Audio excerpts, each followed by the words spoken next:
जय हिंद दोस्तों, कैसे भाई आप सभी लोग। मैं उम्मीद करता हूँ आप सभी लोग बिल्कुल ठीक और स्वस्थ होंगे। तो लास्ट क्लास में हम सभी बच्चों ने ये देखा था कि कैसे आयंस निकाले जाते हैं, नेगेटिव आयंस और पॉजिटिव आयंस कैसा होता है। इट मीन्स हमने वैलेंसी देखी थी कि किसी भी एलिमेंट की, किसी भी तत्व की वैलेंसी कितनी होती है और कैसे उसे निकाला जाता है। तो लास्ट क्लास में हमने केवल एलिमेंट की वैलेंसी देखी थी। आज हम आपके सामने लेकर के आए उसी एलिमेंट से रिलेटेड बनने वाले केमिकल फार्मूले, रासायनिक सूत्र। बट रासायनिक सूत्र बनने से पहले कुछ कंपाउंड्स होंगे, जिस कंपाउंड्स के आयंस कितने होते हैं, उन आयंस को आप आसानी से निकाल सकते हो या इसको आपको याद रखना पड़ेगा। जैसे हाइड्रोक्साइड के ऊपर एक होता है, सबका मैंने आयंस लिख दिया यहाँ पर, आप देख सकते हो उसको। दूसरी सबसे बड़ी बात हमारा कि केमिकल फार्मूला कैसे बनाया जाता है, रासायनिक सूत्र कैसे बनाया जाता है। तो यदि किसी को भी रासायनिक सूत्र बनाने में कोई दिक्कत आती है तो आप उनके आयंस को याद रख के बड़ी आसानी से किसी केमिकल फार्मूले को बना सकते हो। अब कैसे केमिकल फार्मूला बनता है, तो उसके लिए चलिए हम स्टार्ट कर देते हैं। मैंने कुछ यहाँ पर केमिकल नेम लिखे हुए हैं और इसके हम केमिकल फार्मूले को यहाँ पर बनाने वाले हैं। हमें उसके लिए चाहिए केवल और केवल उनके आयंस। तो सबसे पहला पॉइंट, सबसे पहला हमारे पास केमिकल है सोडियम हाइड्रोक्साइड। तो सोडियम का सिंबल सभी को पता है Na होता है और हाइड्रोक्साइड का सिंबल सभी को पता है OH होता है। अब इसकी वैलेंसी कितनी होती है, 1 होती है, और इसकी वैलेंसी कितनी होती है, -1 होती है। तो आपको पता है कि इसको इस पे फेंक के मारना है, इसको इस पे फेंक के मारना है, जिससे क्या होगा, ये पूरा का पूरा Na इसको 1 मल्टीप्लाई कर दोगे और OH इसी के नीचे 1 मल्टीप्लाई कर दोगे। अब आपको पता है कि 1 किसी के नीचे लगाएं या ना लगाएं उससे कोई फर्क केमिकल फॉर्मूले पर नहीं पड़ने वाला है, इसलिए इसका एक्चुअल में जो फॉर्मूला हो जाता है वो हो जाता है NaOH, सोडियम हाइड्रोक्साइड। यदि मैं बात करूं मैग्नीशियम क्लोराइड की, तो मैग्नीशियम का सिंबल होता है Mg, जिसके ऊपर 2 प्लस आयंस होते हैं इसकी वैलेंसी के अकॉर्डिंग। और क्लोरीन, क्लोराइड जो बना है वो क्लोरीन से बना है, तो क्लोरीन की वैलेंसी होती है 1-।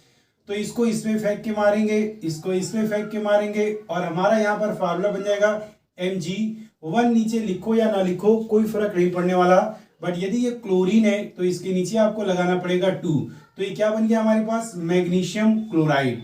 ये क्या बन गया, मैग्नीशियम क्लोराइड, और ये हमारे पास बन गया है सोडियम हाइड्रोक्साइड। इसी तरह से तीसरा केमिकल देखो जिसका नाम है अमोनियम क्लोराइड। अब अमोनियम का फार्मूला होता है NH4 और क्लोराइड, क्लोरेट क्लोरीन से मिलकर बना है। क्लोराइड क्लोरेट किससे मिलकर बना है, ये क्लोरीन से मिलकर बना है। तो यहां पर NH4 और यहां पर लिखेंगे Cl। अब NH4 अमोनिया की वैलेंसी मैंने कितनी बनाई है, 1 बताइए आपको, और क्लोरीन की भी कितनी होती है, 1 होती है। तो फिर से वही रूल कि भैया इसको इससे क्रॉस मल्टीप्लाई करोगे, इसको इससे क्रॉस मल्टीप्लाई करोगे, ये इससे ये इससे, तो इसका फार्मूला हो जाएगा NH4Cl ammonium chloride, NH4Cl ammonium chloride. Hydrogen sulphate, hydrogen को हम H से रिप्रेजेंट करेंगे, इसकी वैलेंसी होती है +1, और सल्फेट को हम SO4 से रिप्रेजेंट करेंगे। सल्फेट की वैलेंसी कितनी होती है, ये देख लो यहाँ पर ध्यान से, +-2। तो इसको इससे क्रॉस मल्टीप्लाई, इसको इससे क्रॉस मल्टीप्लाई करोगे तो H के नीचे लगा दोगे 2 और SO4 के नीचे लगा दोगे 1 लगाओ ना लगाओ कोई फर्क नहीं पड़ने वाला। तो ये फार्मूला हो गया हाइड्रोजन सल्फेट। इसी तरह से नंबर 5 का फार्मूला देखेंगे सोडियम बाइकार्बोनेट। तो सोडियम का सिंबल है Na और बाइकार्बोनेट का सिंबल देख लो यहाँ पर HCO3। तो ये हो गया HCO3। सोडियम की वैलेंसी होती है +1 और इसकी वैलेंसी होती है -1। इसको इससे क्रॉस मल्टीप्लाई हम कर देते हैं। दूसरी बात, इसके क्रॉस मल्टीप्लीकेशन से जो फार्मूला बनेगा NaHCO3, पूरा नाम इसका हो जाएगा सोडियम बाइकार्बोनेट, या इसे बोल देते हैं सोडियम हाइड्रोजन कार्बोनेट। अगला यदि हम देखें तो कैल्शियम कार्बोनेट। कैल्शियम को हम Ca से रिप्रेजेंट करेंगे, कार्बोनेट को CO3 से। कैल्शियम की वैलेंसी 2 प्लस की होती है और कार्बोनेट की वैलेंसी देखो अभी मैंने आपके सामने लिखा हुआ है, ये कार्बोनेट की वैलेंसी 2- की होगी। तो इसको इससे क्रॉस मल्टीप्लाई, इसको इससे क्रॉस मल्टीप्लाई करोगे तो Ca के नीचे लगा दोगे 2 और CO3 के नीचे लगा दोगे 2। लेकिन ये हम 2 नहीं लगाएंगे क्योंकि दोनों की वैलेंसी एक बराबर है, तो 2 प्लस से 2 माइनस कैंसिल आउट हो जाएगा, इसलिए इनमें से किसी के नीचे हम कुछ नहीं लगाएंगे। तो ये बन गया कैल्शियम कार्बोनेट।